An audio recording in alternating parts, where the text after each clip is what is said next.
하고 오늘 함께 나눈 말씀 함께 보겠습니다. 오늘 말씀은 마태복음 12장 38절부터 45절 말씀입니다. 함께 합독하겠습니다. 그때에 서기관과 바리새인 중 몇 사람이 말하되 선생님이여 우리에게 표적 보여주시기를 원하나이다. 예수께서 대답하여 이르시되 악하고 음란한 세대가 표적을 구하나 선지자 요나의 표적밖에는 보일 표적이 없느니라. 요나가 밤낮 사흘 동안 큰 물고기 뱃속에 있었던 것 같이 인자도 밤낮 사흘 동안 땅속에 있으리라. 심판때에 니느웨 사람들이 일어나 이 세대의 사람들을 정죄하리니 이는 그들이 요나의 전도를 듣고 회개하였음이거니와 요나보다 더 큰 이가 여기 있으며 심판때에 남방 여왕이 일어나 이 세대의 사람을 정죄하리니 이는 그가 솔로몬의 지혜로운 말을 들으려고 땅끝에서 왔으니거니와 솔로몬보다 더 큰 이가 여기 있느니라. 더러운 귀신이 사람에게서 나갔을 때 물 없는 곳으로 다니며 쉬기를 구하되 쉴 곳을 얻지 못하고 이에 이르되 내가 나온 새 집으로 돌아가리라 하고 와보니 그 집이 비고 청소되고 수리되었거늘 이에 가서 저보다 더 악한 귀신 7을 데리고 들어가서 보아하니 그 사람의 나중 형편이 전보다 더욱 심하게 되느니라. 이 악한 세대가 또한 이렇게 되리라. 아멘.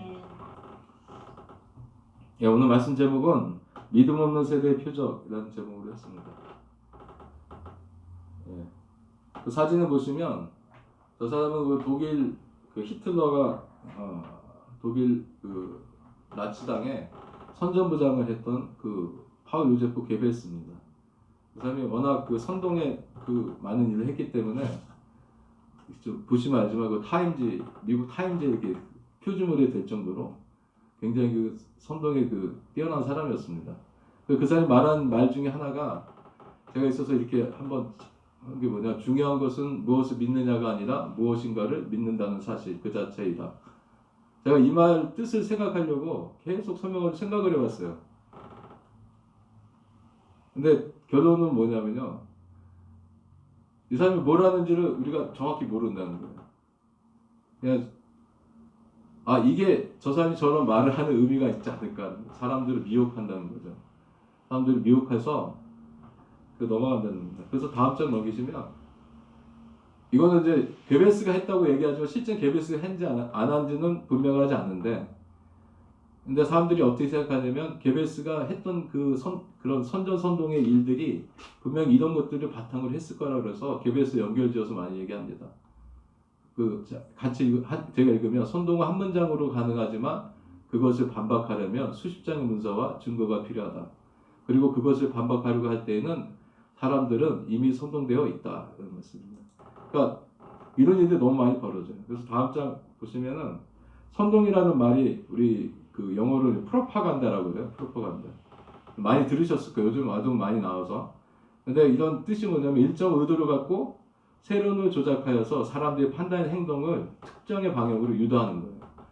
이것이 선동이라는 것입니다. 근데 왜 제가 오늘 이 말씀을 하냐면 오늘 본문 말씀을 좀 보시면 이게 그 본문 말씀을 보면 이 본문 말씀 중에서 항상 강조되는 부분이 뭐냐면 7 귀신이에요. 더러운 7 귀신이 들어온다. 하나 나가면 더러운 7 귀신이 들어온다. 이 부분을 많은 분들이 이거를 이렇게 기억하고 있고, 왜 이 말씀에 예수님이 말했던 그런 뭐 배경이라든지 본래 뜻이라든지 이런 세대에게 주시는 경고라든지 이런 것을 바로 보지 못하고 7 귀신에 대한 것만 있어요. 왜 그럴까 제가 봤더니, 아시지만은 저희 그 한국의 그 교회가 부흥하는 단계에서 귀신놀이 굉장히 활발하게 일어났던 때가 있습니다. 그 부흥 시기에 맞춰서.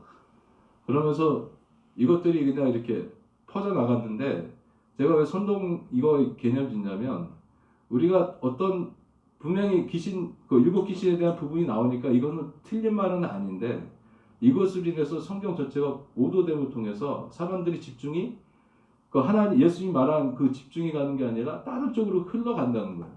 그래서 제가 오늘 이 예제를 들면서 이 문제를 잘 생각해보고, 그 다음에 그 본문 말씀 속에서 예수님이 그 음란한 세대에게 주시는 그 표적을 통해서 알려주려고 하셨던 것이 무엇인지 한번 따져보려고 이 말씀을 했습니다. 다음 사진 넘기시면 이거는 그 대왕 카스텔라라고요. 2016년부터 한국에서 굉장히 유행했던 했던 그 카스텔 빵입니다. 이것은 대만에서 만들었고요. 대만에서는 뭐 저렇게 고급스러운 게 아니라 길거리에서 누구나 사 먹는 아주 그 서민들이 먹는 그 빵이었어요. 그래서 저거를 크게 만들어서 잘라놓고 이제 위에다 인두 같은 걸로 이렇게 씨리라 그러죠. 딱 찍어서 이제 자기 상표에 붙이고 했는데 이건 일본식 카스텔과 다르게 굉장히 부드러우면서 단맛이 없대요.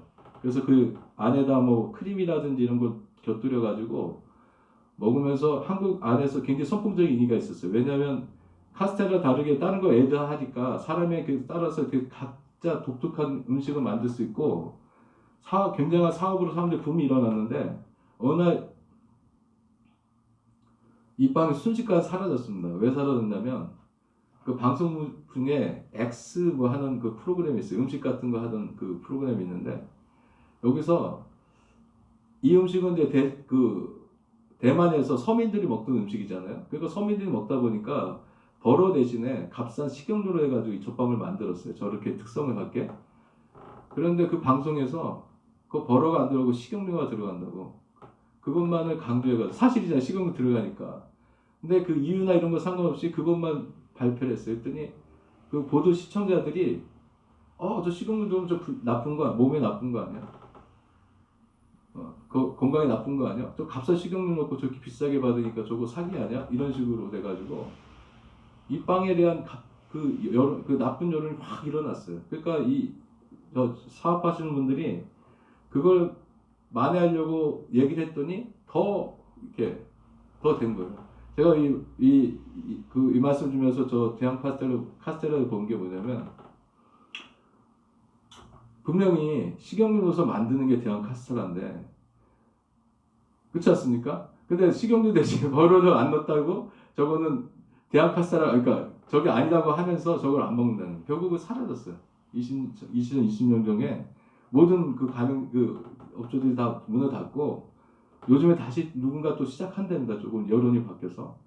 네, 제가 이 말씀을 왜 드리냐면 저희가 하나님의 말씀을 보는데 우리가 하나님의 그 본문이나 말씀의 그 뜻을 통해서 분명히 바뀌시려는 것을 분명히 봐야 되는데 우리가 거기서 그렇지 않고 어떤 특정한 것들이나 어떤 것들을 강조하기 위해서 그 함을 통해서 성격이 곡해되거나 오도되거나 아니면 적용에 있어서 이렇게 바뀌는 것들이 너무 많은 거예요. 특히 어떤 부분이 있냐면 이 영적인 부분입니다. 영적인 부분의 일들은 굉장히 그런 것들이 많아요. 오늘 본문 말씀도 아까 읽어보셨지만 알지만 예수님이 말씀하시는 이 본문의 그 뜻은 뭐냐면 일곱 귀신을 얘기하는 것이 아니에요. 그렇지 않습니까? 일곱 귀신 얘기하는 게 아니라 예수님이 그 이스라엘 가운데 메시아로 오셨는데 바리새인과 서기관과 이런 종교 지도자들 정말 하나님을 믿고 따르는 그 당시에 이끌어가는 목자들 된 사람들이 예수님을 메시아로 인정합니까? 안 합니까? 인정하지 않는 거예요. 표적을 보이라고 이렇게 따라와서 하지만 그것도 뭐냐면 결국 예수님 책 잡고 예수님을 부정하려고 하는 행동이었어요. 그런 그 사람들 가운데 예수님께서 의연하게 자신의 그 메시아로서의 사역을 감당하시면서 그들에게 가르치셨던 것들이 있어요. 그게 오늘 본문 말씀이에요. 그래서 제가 오늘 제목에 그 믿없는 세대의 표적이라고 얘기한 건 뭐냐면 예수님이 말씀하셨던 그 교훈이 결국 이 믿음 없는 이 세대를 나타내는 증거라는 거죠. 세대가 믿음이 없어질수록 음란해질수록 하나님 뜻에서 불순종할수록 나타나는 현상들이 그 예수님 말씀 가운데 있다는 겁니다. 그래서 마태복음 12장 44절 45절 말씀을 잠깐 제가 보면요. 이 말씀이 그 문제의 말씀이에요. 그러니까 집이 있는데 소재라고 한 귀신 쫓아냈던 얘가 돌아다니다가 다시 왔어요. 왔더니 집이 너무 좋게 된 거예요. 그죠? 예, 깨끗해졌고 그냥 되니까 어떻게 했어요? 수리되고 청소에 수리되었다는 겁니다. 요 상태가 어떤 상태냐면 이스라엘이 그 말라기를 지나서 400년 동안 그 암흑기를 지나지 않습니까? 그래서 로마의 점령도 당하고 여러 가지를 겪는 상황 속에서 바리새인들은 더 율법화되고 이렇게 문제가 많았어요. 그때 예수님이 오신 거예요.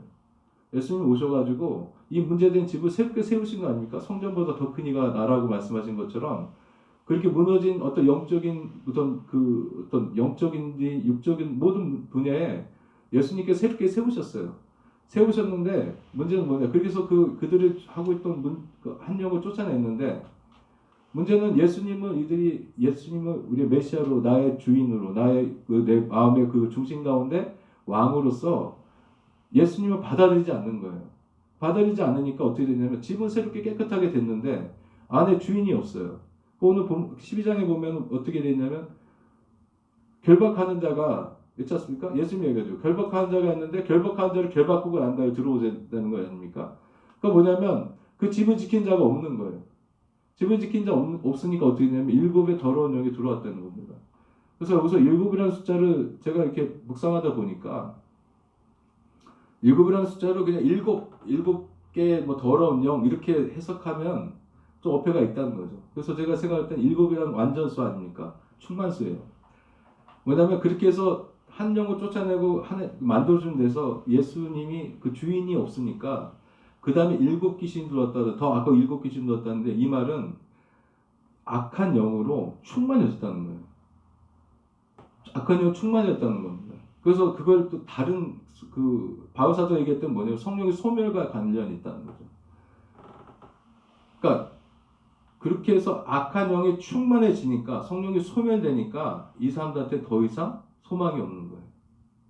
그래서 예수님이 심판대라고 항상 말해요. 심판대라는 겁니다. 심판이 결국 멸망할 때가 아니라 결국 예수님을 믿어야 될 때 믿지 않고 그 마음을 공단에 뒀을 때 그거 악한 영들이 충만히 들어와서 성령이 소멸된 상태가 되면 그 사람 결국 그때가 멸망이라는 거죠. 죽어야 멸망이라는 게 아닙니다. 그때가 될 멸망이라는 게 아니라 결국 그거로 인해서 어떻게든 결국은 멸망이 되는 거예요. 믿어야 될 때 우리가 믿게 되면 한번 구원하신 백성은 놓지 않으신 하나님 언약 가운데서 우리가 구원에 이르듯이 우리가 그때로 좀 그렇게 된다는 거죠. 그래서 12장 28절 29절에 보면 이건 뭐냐면 예수님께서 그러니까 그 기먹은 자를 치유하시니까 이거 바알세불의 힘을 빌어서 네가 한 거 아니냐 이렇게 얘기했어요. 그러니까 예수님이 야 사탄이 사탄을 치겠냐 그게 분란 일으키겠냐는 거죠. 그래서 예수님이 하신 말씀 뭐냐면 우리가 예수 그리스도를 믿으면 예수 그리스도께서 하나님께 부탁하신 게 뭐죠? 보혜사 성령 우리 가운데 보내주시는 거예요. 보혜사 성령 보내주시니까 그 보혜사 성령이 우리 안에 들어왔다는 건 뭐냐면 하나님의 뜻이 있으니까 들어왔지 않겠습니까? 그러면 하나님의 뜻에 따라서 어떻게 하죠? 우리 안에 있는 귀신이나 악한 것들을 쫓아내게 돼 있는 거예요. 당연히 나가겠죠. 그러면서 우리가 하나님 나라가 임하에 있는 겁니다. 근데 29절 보니까 근데 들어가려고 하니까 어떻게 하냐면 강한 자를 결박하지 않고서는 그 집을 강탈할 수가 없다는 거예요. 그러니까 아까 일곱 영의 얘기를 하면 우리가 예수 그리스도 온전히 믿음 가운데 있으면 설령 그것들이 들어왔다 그래도 그 온전하신 분이 집을 지키고 있는 자는 누구도 들어올 수 없다는 거죠. 그러니까 일곱 영이 들어왔다는 것을 우리가 다시 얘기하면 결국 구원의 소망에서 끊어진 사람들을 얘기하는 겁니다. 그 하나님 예수님이 주신 경고예요. 근데 이게 이제 그 일곱 영에 있어서 모교에서는요 이 귀신론을 굉장히 열심히 가르쳐가지고 뭐 이빨 닦다가도 축사, 밥 먹다가도 모두 축사, 하다가 자기 기도하다가도 이상한 생각이 들으면은 축사한다고 막 욕 같은 걸 하고 막 이러면서 기도해요. 어이가 좀 없지 않습니까? 그렇죠? 이거는 저희가 한번 더 생각해 볼 문제인데, 다음 넘기겠습니다. 그래서 제가 오늘 말씀 보면서 믿음 없는 세대 표적 중에 하나는 뭐냐면 첫 번째 음란함이에요. 음란함이 범람하는 시대. 지금 이 시대가 그렇지 않습니까? 이 음란함의 문제가 무슨 하나님 믿지 않는 사람들의 음란함의 문제가 아니에요. 이거는 제가 말씀드리는 거는 어차피 세상의 사람들은 음란이라는 개념이 없어요. 왜냐하면 자기 그렇게 하나님 믿지 않는 사람들한테 음란의 개념이 있겠습니까? 하고 싶은 데 사는 거고요. 우리가 음란함이라고 얘기할 때는 하나님의 백성 중에서 하나님을 불순종하고 하나님 위에 다른 것을 섬기는 것이 음란함이지 않습니까? 그래서 왜 범람이란 말을 썼냐면 저희가 노아 홍수가 있을 때 그때 잘 생각해 보죠. 하나님의 아들들이 세상의 딸들과 결혼을 하고 결혼해서 육체가 되고 육체가 된 이들이 죄악의 극에 달하니까 하나님 그것을 한탄하신다는 거 아닙니까? 그러고서 그들을 심판하실 마음 먹으시고 홍수를 보내신 것처럼 지금 제가 보는 건 뭐냐면 세상에 그러니까 육체로 있는 그 것들이 어떻다 이런 것들을 얘기하는 것들이 아니라 우리가 영적인 그 하나님의 그 성도들이 갖고 있는 음란함의 문제가 어떠냐는 저희 보자는 거죠. 예, 보시면 예, 그래서 마태복음 12장 38절 39절 보면요. 그때 서기관과 바리새인 몇 사람이 말하되 선생이 우리에게 표적 보여주기를 원하나이다 이렇게 찾아왔어요. 근데 요 바로 이전에가 뭐냐면 예수님이 그 기먹으려 눈먼 자들을 고치시니까 이 사람들이 뭐라고 얘기했어요? 바알세불의 힘을 얻어서 이렇게 했다고 예수님이 이렇게 귀신 들린 자를 이렇게 말하지 않았습니까? 근데 이들이 와서 또 표적을 구하는 거예요. 그러니까 이들이 원하는 표적은 결국 뭐냐면 이들이 원하는 표적은 순수한 의미에서 하나님을 믿게 한 그 표적, 자기의 어떤 성벽을 거룩을 지키게 한 그 표적을 이적을 얘기하는 게 아니라 결국 이것을 통해서 예수님을 탄핵하려는 거 아닙니까? 예수님이 메시아가 아니다. 예? 예수님이 메시아가 아니고 그 귀신의 종같이 그런 힘을 쓰는 이단과 같은 존재라고 하기 위해서 온 거 아닙니까? 그러니까 예수님께서 이들의 얘기한 음란한 세대가 되는 거예요. 저희들이 지금 이 시대 가운데 뭐 신학적으로 뭐 여러 가지 있지만 제가 하나만 말씀드리면 WCC에서 그 행사 중에 하나가 뭐였죠? 그 이대에 있던 그 여자 그 정 무슨 여자 교수가 밖에 와서 그 강신 무당처럼 그렇지 않습니까? 강신 무당처럼 그 강진제를 지냈잖아요. 그래서 WCC가 뭘 중요했냐면 성령은 그냥 하늘에 오실 거룩한 우리의 성령이 아니라 모든 종교에서 임하는 그 영이 동일한 그 성령이라고 이렇게 그 범신론적인 그 개념으로 들어온 거예요. 그때 그 행사했던 그 한국의 그 여자 교수는 뭐 1년 동안은 어떤 무슨 그 중에 별에 가서 무슨 고수 밑에서 거기서 수련을 하고 이렇게 했던 사람이에요. 그러니까 제가 왜 이 음란을 얘기하냐면 저희가 지금 시대 가운데 이거 배교적인 일들이 교계에서 일어난다는 거예요. 배교적인 일들이 교계에서 일어난다는 거예요. 이 범람이 있다는 거는 이 시대에 대해서 하나님 이거 예수님이 지금 말씀하시는 것처럼 예, 이 시대 표적이 있다는 거죠. 다음 보시면요. 다음 시대의 표적은 하나님을 아는 지식의 부재입니다. 그래서 마태복음 12장 6절에서 8절 말씀 보면요. 이제 안식일에 논쟁이 벌어졌어요. 제자들이 밀을 까먹으니까 안식일에 이런 거 해도 되냐 이제 이렇게 얘기를 한 거, 이제 이렇게 예수님을 공격을 했어요. 그런 상황에서 예수님이 그 바리새인들과 같은 논쟁을 하시면서 이 결론처럼 말씀하신 거예요. 내가 성전보다 크다. 그다음에 나는 자비를 원하고 제사를 원하지 아니하노라 하신 뜻을 너희가 알았다면 무지한 자를 정죄하지 아니하였으리라. 인자는 안식일의 주인이라 하시니라. 이렇게 말씀하셨어요. 근데 무지한 자를 정죄하지 아니하리라. 자비를 원하고 제사를 원하지 않는 이 말씀의 그 근거를 보니까 호세 6장 6절의 말씀이에요. 호세 6장 6절 말씀이니까 나는 인애를 원하고 제사를 원하지 아니하며 번제보다 하나님 아는 것을 원하노라. 그럼 우리가 어떤 종교적으로 누군가를 어떤 정죄하고 하는 일 중에 그 그러니까 인애란 거 하나님의 인자하심과 자비 대신에 정죄의 칼을 들 수 있다는 것은 뭐냐면 이 말씀 보면요. 결국 종교적인 어떤 그 율법적인 것들 가지고 그 하나님이 원치 않는 정죄를 하는 거예요. 왜냐면 그 하나님 아는 지식이 없기 때문에. 그렇지 않습니까? 그래서 미가서 6장 7절에서 8절 말씀을 보면요. 여호께서 천천의 순양이나 만만의 강물 같은 기름을 기뻐하실까? 내 허물을 위하여 내 맏아들을 내 영혼의 죄로 말미암아 내 몸의 열매를 드릴까? 이렇게 물어봅니다. 근데 사람아 주께서 선한 것이 무엇이며 내게 보이셨나니? 하나님이 우리에게 선한 걸 보이셨다는 겁니다. 누굴 통해서 보셨죠? 예수님을 통해서 보여내신 거예요.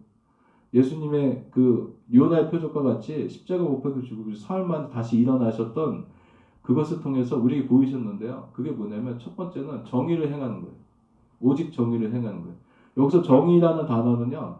원래 히브리 원어를 찾아보니까 법으로 판결된 판결이에요. 심판이에요. 그러니까 그 하나님이 법으로 판결해서 이렇게 해내라고 딱 정해진 거죠. 그런 것들. 그것을 온전히 행한다는 겁니다. 두 번째는 인자를 살아가며 근데 여기서 인자가 사람의 인자 쓴 인자가 아니고요.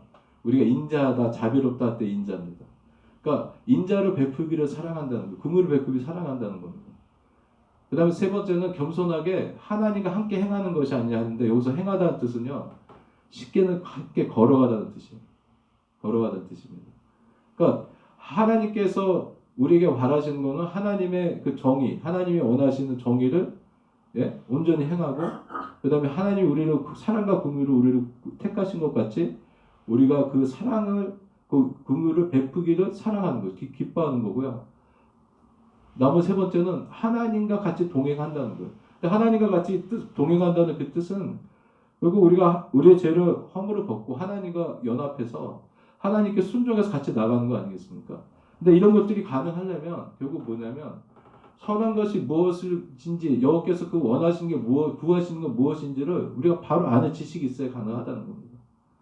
근데 이 시대 가운데 교회나 아니면 우리 같은 많은 성도들이 정말 그 사사기적으로 나이가 원하는 대로 하고 싶은 대로 지금 제가 뭐 이 말씀 드리면 어떨지 모르지만 감리교회에서 지난번에 이제 감리교 이제 메소디스 감리교회가 이제 GSM이라고 글로벌 이제 메소디스 처치 두 가지 나눠졌는데 지금 그러니까 연합 감리교죠. 그 메소디스 처치 같은 경우에는 그 동성애 인정을 동성애 사제 이제 동성애자들이 이제 목사님도 다 단위에 서요. 근데 지금 어떤 일이 벌어졌냐면 한 그 동성애 목사님이 보라색 옷을 입고 다 이렇게 제복을 입고요. 얼굴을 그 드래그 퀸이라고 아시죠? 왜 남장인데 여자처럼 화장하고 이렇게 나오지 않습니까? 그렇게 화장을 하고 나와서 설교를 하는 것들이 설교를 하는 모습을 보였어요. 그러니까 제가 아까 이제 음란함의 범주도 있지만 우리가 왜 음란해지냐 하면은 실제는 하나님이 하는 지식을 똑바로 지키지 않으니까 음란함에 넘어가는 거 아니겠습니까? 그 지금의 이 시대의 어떤 이것들이 나타나는 것들을 통해서 예수님이 저희에게 보여주는 것들은 뭐냐면 이 시대 가운데 이런 배교와 이런 문제들이 생기고 하나님을 아는 지식이 더 이제 무시되고 더 이상 하나님의 법이 아니라 사람이 만든 사람의 법이나 사람의 교훈으로 이렇게 이끌어져 간다면 예수님이 말씀하신 것처럼 이 그 마지막 심판 때 반드시 일어날 그 하나님의 심판이 있다는 거죠. 그 다음에 두 번째 보니까 믿음 세대 표정에 나타나는 것은 인간의 악함이 범람입니다. 마태복음 12장 34장 35절 말씀 보니까 독사의 자식들아 너희는 악하니 어떻게 선한 말을 할 수 있느냐 이는 마음에 가득 찬 것을 입으로 말하니라. 선한 사람은 그 쌓은 선에 선한 것을 내고 악한 사람은 그 쌓은 악에서 악한 것을 내느니라. 그 예수님이 그 바리새인들한테 직접적으로 말씀하신 거예요. 이거는 뭐 더 이상 설명할 필요가 없이 이 말씀 그 자체로 좀 저도 이 단위에 서 있고 어떻게 하지만 정말 우리가 이 어떤 삶을 살아가면서 신앙생활을 한다고 하면서 우리가 어떤 분노라든지 어떤 그 녹이라든지 이런 것들로 인해서 우리가 한 번쯤 저런 게 빠지지 않습니까? 근데 문제는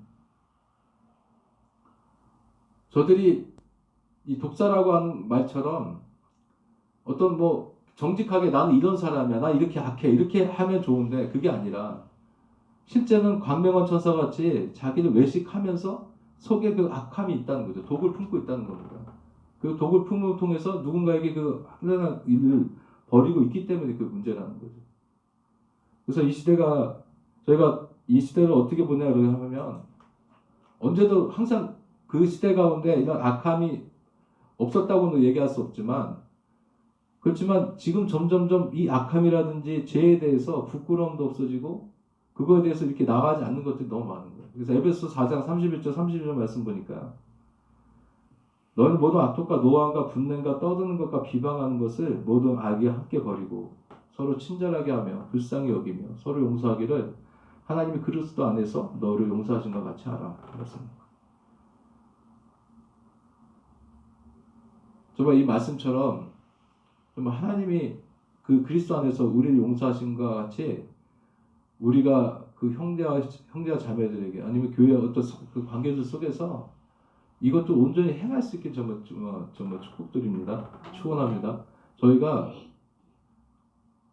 화가 나서 화나는 대로 말을 하고 어떤 이렇게 하는 것들이 어떻게 보면 당연할 수 있어요. 요즘 같은 경우는 그나마 이제 전에는 이게 참고 예의 바르게 그것을 참고 이렇게 하는 것들이 예절이라고 했다면 지금에 와서는 할 말 다 하고 찾을 거 다 찾고 따질 거 다 따지는 게 그렇지 않습니까? 그게 지금 20대 미덕이지 않습니까? 이 문화나 이런 것들 보면 그것들을 당당한 거라고 얘기하고 그것들을 어떻게 보면은 그 당연시 여기게 됐잖아요. 그리고 죄를 졌어도 내가 법적인 권리가 있으니까 끝까지 뻔뻔하게 있다가 사과 한마디 안 하고 버틸 때까지 버티며 살아가는 그 사람들 너무 많지 않습니까?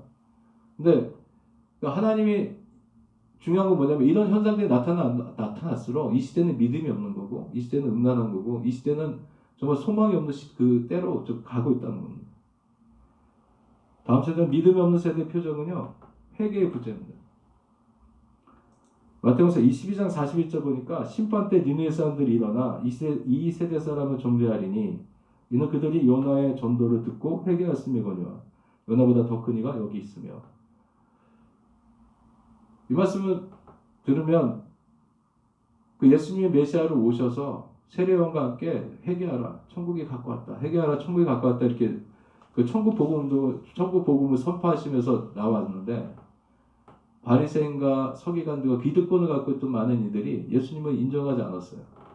그래서 그 회개의 온전한 길에 나오지 않았기 때문에 세례요한도 마찬가지고 예수님도 마찬가지고 그들을 뱀의 자식들아 이렇게 얘기하면서 저주하시면서 소망이 끊었다고 얘기했습니다. 여기서 말씀을 보면 요나가 그 니느웨 사람들을 전도하기 싫었지 않습니까? 구하기 싫었어요. 하나님 구할 걸 알았는데도 자기는 가서 싫었어요. 왜? 니느웨 사람들이 자기 원수니까. 그래서 가기 싫은 거 억지로 해서 가서 3일을 전하라고 했던 거를 단 하루 만에 그 전했더니 니느웨 사람들이 그 말씀, 하나님의 그 경고의 말씀을 듣고 어떻게 금식하고 회개함을 통해서 니느웨 성이 그 구원을 받았어요. 이걸 보고서 그때 요나가 했던 말이 뭐냐면 차라리 나를 죽여달라고. 난 하나님이 저럴 줄 알았는데 저럴 바에는 차라리 나를 죽여라. 어떻게 원수를 살려주냐. 이렇게 하나님의 말씀 전하면서도. 근데 중요한 건 뭐냐면 그래 그 지금 이 말씀을 듣는 그 바리새인과 이들은 하나님을 너무 잘 아는 분 아닙니까? 하나님의 말씀 그 토라를 다 외우고 그거를 법으로 실천하고 경건의 생활과 금식과 구제와 이 모든 것들 다 하는 그 사람들이었는데 예수님이 와서 이 회개 복음을 전했을 때 회개하지 않았다는 거예요. 저희가 이런 것 어떻게 생각해 보면 어쩌면 요즘 시대에 지금 한국에도 이런 일이 벌어졌지만 교단의 총회장이 어떤 음란의 문제 때문에 그게 지금 드러났지만 내려오지도 않고 회개도 안 하고 그 다음에 그것을 그것을 얘기하는 사람들을 다 고소하고 이렇게 했어요. 그러다 요즘에 보니까 어떻게 됐냐면요. 40일간 자기가 금식 기도를 했대요. 40일간 금식 기도를 했대요. 그러고서 나는 다 용서를 받았다고. 그러면서 면죄부를 받는 식으로 행동을 해요. 얼마나 가증하지 않으십니까? 제가 얘기하는 게. 만약에 정말 회개했다면 자기가 있던 자신 모든 걸 내려왔겠죠. 그렇지 않습니까? 근데 이거를 버젓하게 얘기하면서 그 목회자들이 동역하는 목회자들이 그걸 인정해주고 그거를 이렇게 면죄부를 주는 이 현상이 지금 제가 얘기하는 이 회개 부재라는 겁니다. 만약에 저희가 그렇지 않습니까? 한 교단 안에 아니 한 교회 안에 어떤 문제가 한 명이 생겼으면 그 사람만을 회개시키려고 하는 것이 아니라 그 교회가 그렇지 않습니까? 그 모든 전체 그들이 그 회개 동참에서 함께 해야 되지 않겠습니까? 그래야 되는데 실제는 뭐냐면 이분들이 세상 사람도 아니에요. 평신도 아닙니다. 믿음이 없는 사람들이 아니고요. 큰 교회 목회하시고 큰 교단에 총회장 하는 분들이 거기에 노회장이라는 분들이 이런 분들이 이러고 있는 거예요. 회개가 일어나지 않는 때는요. 정말 안타까운 때입니다. 저도 마찬가지고 저도 예수님 믿고 은혜 받았다고 하면서 정말 우리가 언제 어떤 그 죄의 문제든지 우리의 습관의 문제를 가지고서 정말 하나님 앞에 그 마음을 다해서 그 눈물을 흘리면서 회개했던 적이 있는 거예요. 날마다 두렵고 떨리는 우리 구원을 이루기 위해서 나의 어떤 부족함과 하나님 앞에 드렸던 이런 것들을 그 성령이 주시는 책망 가운데서 의와 죄와 심판에 대한 책망 가운데서 우리가 바라보고 깨닫고 그것을 기도하는지를 저희가 한번 생각해 봐야 될 것 같습니다. 회개 참 쉽지 않습니다. 그냥 뭐 잘못했습니다. 용서해 주세요. 이것이 회개가 아니지 않습니까? 우리가 말하는 그 통해의 것들은 왜 회개가 일어나지 않냐고 하면요. 그것은 통해의 영이신 성령께서 부재하시기 때문에 말씀하셨기 때문에 우리 가운데 그것들이 이룰 수 있는 성령의 그것들이 너무 약화되었기 때문에 못한다는 거죠. 그다음 믿음의 세대의 표적은 하나는 진리에 대한 갈급함이 부재합니다. 그래서 요즘에 그 유튜브 보면요 쇼츠 영상이 굉장히 파퓰러해졌어요. 쇼츠 영상이 굉장히 파퓰러해졌어요. 근데 쇼츠 영상이 왜 파퓰러해진지 아십니까? 굉장히 빠르게 결과를 보거든요. 그냥 퀵이에요. 그래서 저도 이렇게 유튜브 보다가 뭐 이렇게 쇼츠 영상 잠깐 보면 어떨 때는 저 창피한 얘기지만 보다 보면은 시간 가는 줄 모르고 그거 이렇게 보고 있어요. 내가 이 말씀드리냐면 저희가 이런 세상의 트렌드인지 모르지만 빠르고 빨리 끝내고 패스트푸드처럼 기다렸다 이렇게 하는 것도 있지만 저희가 하나님 말씀을 알고 깨닫고 그것을 행하는 이런 모든 과정들이 속에서 그 진리를 알고 더 가는데 어떻게 보면 저들이 그렇게 게을러지지 않나 이 시대에 돌아가는 것처럼 쉽게 답을 얻고 싶고 쉽게 어떤 것들을 보고 간단하게 그러니까 옛날에 저희가 숙제하면 저희가 숙제 빨리 끝내려고 어떻게 하냐면은 산수 같은 거 풀지 않고 그 참고서에 뭐 답 그냥 적어서 갖고 가지고 있지 않습니까? 놀기 위해서 그런 것처럼 저희가 우리가 진리에 대한 간절함이 부재하다는 얘기는 뭐냐면 진리를 찾고자 하는데 시간을 들이고 노력하거나 이것들을 우리가 하지 않는다는 거예요. 그 얘기 뭐냐면 우리가 바라고 원하는 것들을 찾아가기 위해서 누리기 위해서 우리가 그것들을 더 소홀히 하지 않는 거죠. 저도 이 말씀하면서 더 하나님의 온전한 뜻과 말씀들을 깨닫고 정말 하나님의 아는 지식을 통해서 우리가 새롭게 변화되어가지고 그 대원의 생기 아닙니까? 생기를 받아서 새롭게 일어나서 더 변화되고 더 충성스럽고 더 하나님 앞에 거룩하고 성별한 존재로서 어떤 그 신앙의 삶을 영위하는 것들이 필요한데 어떻게 보면 우리가 그냥 막연히 하던 대로 있던 대로 관성해졌던 대로 그냥 그런 상태로 우리가 신앙생활 하고 있지 않나 이 문제에 대해서 한번 저희가 좀 생각해 봤으면 좋겠습니다. 또 중요한 것은 진리의 허리띠 아닙니까? 우리가 진리가 부재하면 우리 허리띠가 진리의 허리띠인데 이 허리띠가 있음을 통해서 허리가 바로 서고 우리가 바로 서서 나가고 할 수 있는 그 힘을 주는 원천이 되는데 정말 우리가 진리에 대한 올바른 것들을 통해서 이 마지막 때에 있는 그 미혹과 이것들을 이겨냈으면 좋겠습니다. 에베소서 1장 17절 18절 말씀 보면요. 우리 주 예수 그리스도의 하나님 영광의 아버지께 지혜와 계시의 영을 너에게 주사 하나님을 알게 하시고 너의 마음의 눈을 밝히사 그의 부르심의 소망이 무엇이며 성도 안에서 그 기업의 영광의 풍성함이 무엇이며 그 말씀 가운데 그 바울 사도가 성도를 위해서 기도하는데 첫 번째 줬던 건 뭐냐면 영광의 아버지께서 지혜와 계시의 성령을 통해서 너에게 주신다는 거예요. 결국 우리가 진리를 간구하면요. 지혜와 계시의 진리에 오신 성령께서 우리가 그 진리를 더 갈급하지 않는다는 이 뜻은 결국 우리가 성령께서 우리 가운데서 그만큼 충만하지 않거나 그 역사하지 않으신다는 거예요. 만약 우리가 진리에 충만한 진리에서 성령으로 충만해진다면 우리는 항상 진리의 빛을 바라보고 그 계시를 따라서 하나님의 분명한 뜻을 따라 나가고 그것을 이루는 어떤 역사와 은혜 가운데 우리가 구하고 나가지 않겠습니까? 다음은 믿음의 세대의 표적은요. 성령 명령에 대한 불순종의 범람입니다. 그래서 마태복음 12장 31절 32절 말씀 보면 바리새인들에서 예수님이 얘기해요. 그러므로 내가 너에게 이르노니 사람에 대한 모든 죄와 모독은 사하시면 어때? 성령을 모독하는 것은 사하시면 얻지 못하겠고 또 누구든지 말로 인자를 고역하면 사하시면 어때? 누구든지 말로 성령을 고역하면 이 세상과 오는 세상에서 사하시면 얻지 못하리라. 이 말씀처럼 이 성령은요, 예수님께 얘기하는 게 성령을 우리한테 주셨는데 세상은 알지 못해요. 보지도 못해요. 오직 예수 그리스도 믿는 사람한테 성령이 오시는 거예요. 그렇지 않습니까? 그렇게 오시는 성령이에요. 그러면 성령에 대해서 불순종하고 성령에 대해서 이 모독한다는 것은 실제로 말하면 예수 그리스도 믿는 사람한테 일어나는 우리 그 일이라는 거죠. 저희들이. 근데 이 말씀을 제가 그 예수님께서도 항상 그 삼위일체가 그 삼위일체 하나님의 한 인격의 성령을 갖다가 예수님께서 존중하시고 성령이 하지 않으시면 예수님도 하지 않으셨어요.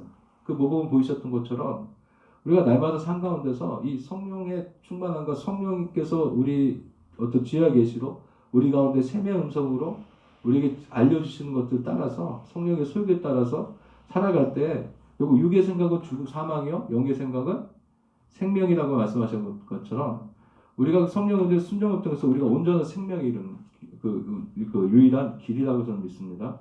또 그렇게 성령 충만함을 통해서 나아가길 기도합니다. 그 결론을 말씀드리면 앞에 제가 이렇게 장황하게 믿음 없는 세의 표적을 여러 가지 얘기했지만 오늘 본문에서 보면 이 믿음 없는 세대의 표적들을 모두 종합해 정리해서 한 말로 얘기하면 성령의 소멸이에요. 성령의 소멸입니다. 아까 제가 처음에 설명드렸던 것처럼 악한 일곱의 영이 내 안에 들어와서 내 형편이 더욱 심하게 되었다는 얘기는요. 그 일곱의 영이 내 안에 충만해졌다는 거죠. 충만해질수록 성령은 소멸되는 거예요. 성령이 충만할수록 악한 영들은 떠나갈 수밖에 없는 거죠. 그러면 이 말씀을 따라 들어보면 결국 우리가 어떤 상태인지는 우리 스스로가 안 되는 거죠. 내 안에 성령과 악한 영의 이렇게 마음의 영과원의 그 비율이 포화도가 어느 쪽에 있느냐에 따라서 나에게 소망인지 없는지를 알 수 있겠지 않습니까? 근데 중요한 것은 뭐냐면 저희가 성령의 충만함을 구해야 돼요. 성령의 충만함을 위해서 날마다 이것을 기도하고 애써야 된다는 겁니다. 구해야 되는 거예요. 그래서 마태복음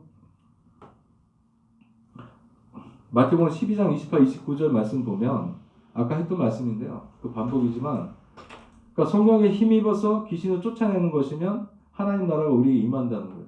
결국 우리가 성령이 우리에게 임했을 때 결국 우리가 하나님 나라의 그 소망과 살 수 있다는 겁니다. 근데 요한복음 1장 12절 14절 말씀을 다시 보면요. 영접하는 자 곧 그 이름을 믿는 자들에게는 하나님의 자녀가 되는 권세를 주셨으니 이는 혈통으로나 육정으로나 사람의 뜻으로 나지 아니하고 오직 하나님께로부터 난 자들이니라. 말씀이 육신이 되 우리 가운데 거하심에 우리가 그의 영광을 보니 아버지의 독생자의 영광이요 은혜와 진리가 충만하더라. 오늘 제가 이 성령의 소멸함과 성령의 충만함을 생각하면서 요한복음에 있는 이 12, 13, 14절 말씀, 특히 14절 말씀 가운데 그 예수님이 왔는데 세례원이 예수님을 딱 보니까 그 독생자의 영광과 그 은혜와 진리가 그 충만한 그 상태를 그 눈으로 목격한 거 아닙니까? 이것을 고백하듯이 올려놨는데 중요한 거는 저희가 악한 일곱 영으로 충만해진 그 상태가 아니라 예수 그리스도 독생자의 영광과 은혜와 진리로 충만한 그런 이 충만의 상태가 있어야 된다는 거예요. 이것을 위해서 예수님께서 우리에게 말씀이 육신돼서 오셨고 하나님께서 태초부터 선택하고 창조하신 자를 그 구원에 이르게 하시려고 이 일을 하셨고 그를 또 이끌어 나가기 위해서 성령을 우리에게 두셨다는 겁니다. 근데 우리가 그 성령을 소홀히 하거나 성령을 해방하거나 아니면 그것에 그 순서에 온전히 따르지 않은 것을 통해서 성령을 소멸케 되는 일이 있으면 안 됩니다. 그래서 바울 사도는 데살로니가 5장 19절 23절 말씀 보면요. 성령을 소멸하지 말며 예언을 멸시하지 말고 범사를 행하려 좋은 것을 취하고 악은 어떤 모양이를 버리라. 평강의 하나님이 친히 너희를 온전히 거룩하게 하시고 또 너희의 온 영과 혼과 몸이 우리 주 예수 그리스도께서 강림하실 때에 흠이 없게 보존되기를 원하노라. 이렇게 말씀하세요. 그러니까 중요한 건 뭐냐? 성령이 소멸되지 않음으로 인해서 성령의 지혜 계시를 통해서 우리가 예언의 말씀 우리가 하는데 계시의 말씀 들어오고 이를 통해서 우리가 범사에 그 헤아려 그 좋은 것들을 분별해서 그 선하고 하나님의 뜻에 맞고 하나님의 맞는 것을 분별을 취하고 악은 버리고 평강의 의를 통해서 그 평강의 하나님이 우리의 온 영과 혼과 몸을 그리스도 강림하실 때 그 충만한 가운데 저를 흠없는 보존되길 원하셔서 그 나라가 이끄신다는 말씀 아닙니까? 이 소망의 말씀이에요. 근데 오늘 본문의 말씀 보면 저희가 믿음이 없는 세대로 하나님의 불순종한 세대로 음란한 세대로서 하나님의 진리를 따르지 않고 지식을 따르지 않고 그렇게 살아감을 통해서 우리가 성령이 소멸된다면 그러면 소멸된다면 지금 이 데살로니가 5장 19에서 20장 29, 3절의 말씀 같은 은혜가 저에게 임하게 되는 거죠. 저희가 그 성령을 충만하면 항상 기도하고 구하는 것들, 또 그걸 따라 이것들 하는 것들은 정말 저에게 굉장히 중요한 것이고 이를 통해서 우리가 성령의 충만을 회복함을 통해서 정말 하나님 나라의 소망을 가지시고 이 땅 가운데 있는 어떤 환난과 어려움 속에서 인내하고 연단되어서 정말 하나님의 부르심의 소망과 그 사랑의 부흥받을 입어서 하나님 나라에 가기를 정말 축원합니다. 정말 로마서 8장 26절 보면 우리의 연약 성령도 우리의 연약함을 아시나니 우리가 기도할 바 모를 때 성령께서 탄식함으로 우리 위해서 중보하시고 우리 마음을 우리 마음을 판단하시는 이가 성령의 생각하나니 성령은 하나님의 뜻에 따라서 우리를 위해 간구하십니다. 이 말씀이에요. 또 하나님의 택함 받은 자들, 하나님 사랑하는 자, 부르심 받은 자들에게는 모든 것이 협력해서 선을 이루신다고 한 그 세 구절 말씀을 제가 다시 한번 마지막 말씀드리는 것은요. 성령이 소멸된 상태에서는요. 하나님의 도우심도 예수 그리스도의 도우심도 성령의 도우심도 받을 수가 없어요. 왜냐하면 성부, 성자, 성령이 예수님께서는 하나님 보좌 가운데서 우리를 위해서 중보하시고요. 그 하나님은 그 중보를 들으시고 성령을 보내시고 성령은 하나님의 뜻에 따라서 우리를 간구하시는 거예요. 이 세 분의 그 연합함을 통해서 우리의 완전한 구원을 우리가 흠없이 주님 앞에 올라가기 위해서 애쓰시고 있는데 만약에 우리의 삶 가운데 성령의 소멸됨을 통해서 예수 그리스도의 은혜에서 떨어져 나간다면 그걸 누가 어느 쪽에서 구원할 수 있겠다는 겁니다. 그러니까 저희가 다시 한번 간곡히 말씀드리는 것은 예수 그리스도께서 우리를 위해서 보내주신 그 보혜사 진리의 성령을 우리가 날마다 묵상하고 또 말씀으로나 예배로나 우리 기도 가운데서 그분의 충만함을 구함을 통해서 우리가 참된 하나님 나라의 영광과 소망을 가지시기 위해 예수 그리스도 축원합니다.